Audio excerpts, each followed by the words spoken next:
There was a birth that changed everything before the flood ever came. A child was born to Lamech, and something was profoundly wrong. The infant did not cry like human children cry. His skin was white as snow, bright as the sun itself. His hair was white like wool. His eyes were open, and they blazed with light that filled the room like a torch. Lamech stepped backward from his own son Terror, a father feeling terror at the moment of birth.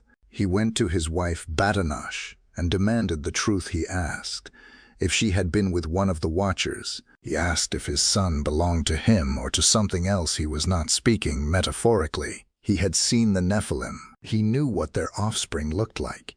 He knew what happened when the boundaries were crossed. Badanash swore to him on her life that the child was his, but Lamech would not accept her word alone. He sent a message to his father Methuselah. He said, "Go to Enoch, who walks with God, who lives at the ends of the earth. Tell him I cannot look at this child without trembling. Ask him if this is my son or something else." Methuselah traveled to the ends of the earth. He found Enoch and brought Lamech's fear and laid it before him. And Enoch answered, he said, "This child is yours. Do not be afraid of him." He said, "This child is righteous, and the Lord has set his hand upon him." But then Enoch said something else, something that explains everything. He said, "Write down all that I tell you. Tell your son Lamech that the child who has been born is truly his. But tell him also that his name shall be called Noah, because he will be a comfort, because through him the earth will be cleansed, because through him something will survive what is coming." What was coming was the flood, and Enoch already knew. This is the question that has troubled scholars for centuries. If Noah was human, why did he look like he wasn't? The Book of Enoch raises this question deliberately, but it does not answer it directly. The answers that emerge from the text are deeply unsettling. One possibility is that Noah's luminous appearance was a sign of divine selection, that God had marked him physically before he was born, that his light was not corruption but consecration, that he looked like an angel because he had been chosen to carry something sacred through the darkness about to consume the world. But another possibility is darker. The Watchers had been on earth for generations by this point. Their corruption had spread not just through their children, the Nephilim, but through the bloodlines they had touched, through women they had taken, through communities they had influenced. The contamination was not only physical, it was genetic, it was spiritual. It was woven into the fabric of pre-flood humanity, and perhaps Noah's body carried traces of something ancient, something that had passed through the line, not Nephilim, not fallen, but different in a way that served the purposes of God, rather than the purposes of the Watchers. This is why Genesis 6:9 uses a specific phrase about Noah. Most translations render it as righteous, but the Hebrew is more specific. The text says Noah was Tamim. Tamim does not simply mean good. Tamim means complete, it means whole, it means unblemished. It is the same word used for a perfect sacrificial animal. Some scholars believe this refers exclusively to his moral character. Others believe it refers to something more. They believe it means his genetic line was uncontaminated, that Noah alone, among all people living before the flood, carried a bloodline not corrupted by the Watcher incursion. If that is true, then the flood was not merely a judgment on wickedness. It was a surgical removal of a corrupted species, and Noah was not saved because he was merely a good man. He was saved because he was the last fully intact human being on earth, the vessel of the species, the carrier of what God had originally made. But then what explains the light? What explains the blazing eyes? What explains the terror in Lamech's heart when he first saw his son? Some traditions suggest that Noah's luminous appearance was something else entirely. They suggest it was a reflection of the pre-fall state of Adam, that Adam before the fall was clothed in light, that the original human was a being of radiance, and that in Noah In this final unblemished human, something returned. Something of the original glory, briefly returned, like a lamp being brought back to full brightness just before the world goes dark. Think about what that means for a moment.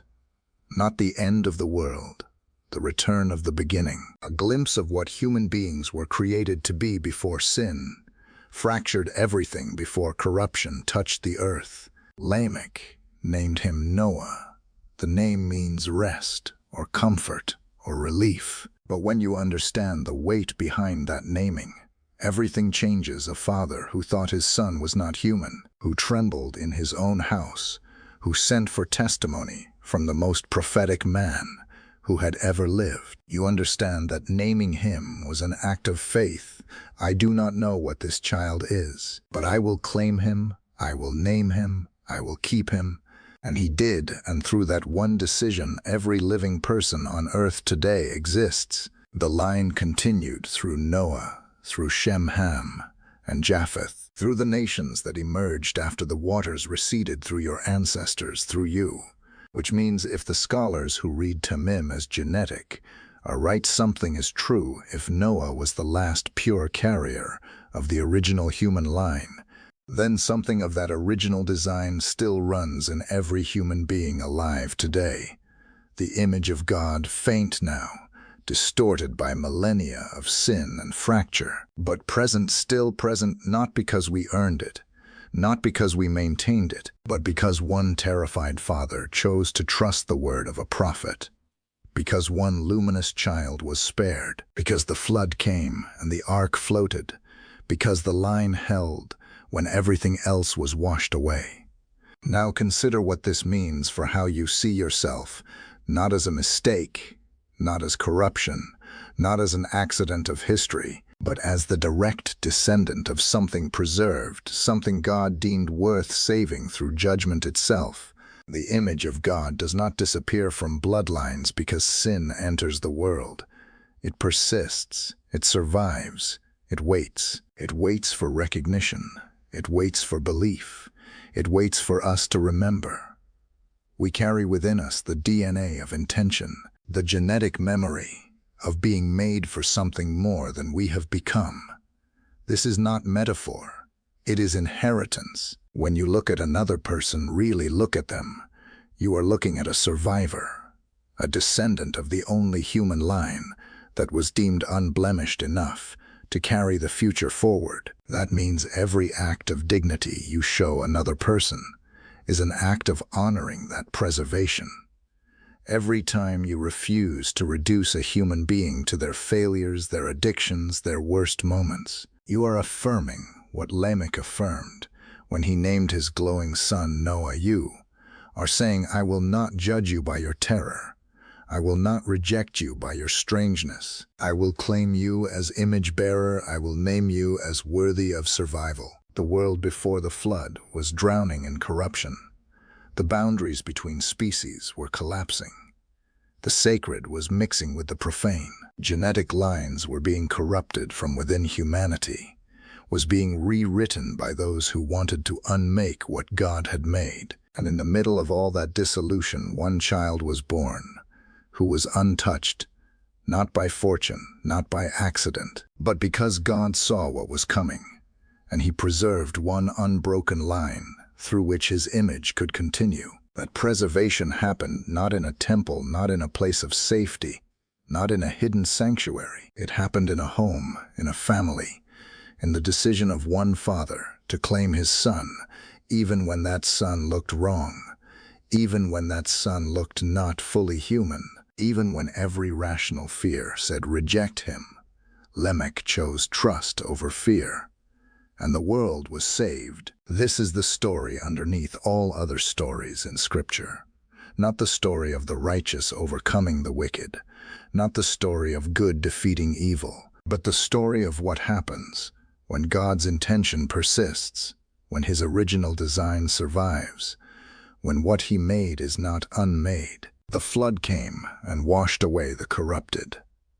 The ark floated with Noah and his sons and their wives and the animals, and when the waters receded, the world began again.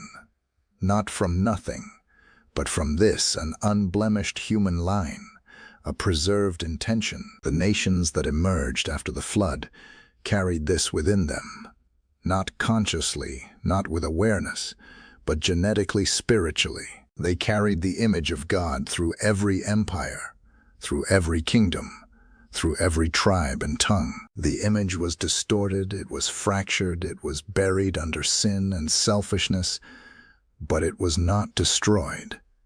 It could not be destroyed, because one child was born who was Tamim, one child who was unblemished, one child who was chosen, and one father who chose to trust when every instinct said to flee. Lamech stayed when every fear said to reject. He claimed. That choice echoes through your bloodline. You exist because of it, not just physically but spiritually. You carry within you the intention of a God who saw what was coming, a God who knew corruption was spreading, a God who prepared something uncorrupted to survive it. The question is not whether you are worthy of this inheritance. You are not worthy of it. None of us are. The question is whether you will honor it. Will you treat your own image-bearing as seriously as God treated preserving Noah's line? Will you stop believing the lie that you are merely an accident, merely a collection of biological matter arranged by chance? Will you accept instead that you are a descendant of preservation, an heir of intention, a carrier of the image that would not be unmade? The Watchers tried to corrupt the human line. The flood came to destroy the corrupted, but the unblemished remained, and through that unblemished line you were born. Not because of merit, not because of performance, but because God's intention persists. This is the freedom that comes from understanding your true identity, not freedom to do whatever you want, but freedom from the fear that you are intrinsically corrupted, freedom from the belief that sin has rewritten your DNA, freedom to remember that the image of God is woven deeper than any corruption can reach. Lamech looked at his glowing son and felt terror, but then he chose trust, and everything changed. What are you choosing today in the face of what looks strange or impossible about your own nature? In the face of what looks unmarked or unblessed or disqualified about your own story? Will you choose fear, or will you choose the faith of Lamech? Will you name yourself as worthy? Will you claim your own image-bearing as something so deep that corruption cannot erase it? Flood came, the waters rose, everything was judged, but one man's faith held, one unblemished line survived, and you are here. That is not accident, that is not fate, that is preservation, that is intention, and that changes everything about who you are.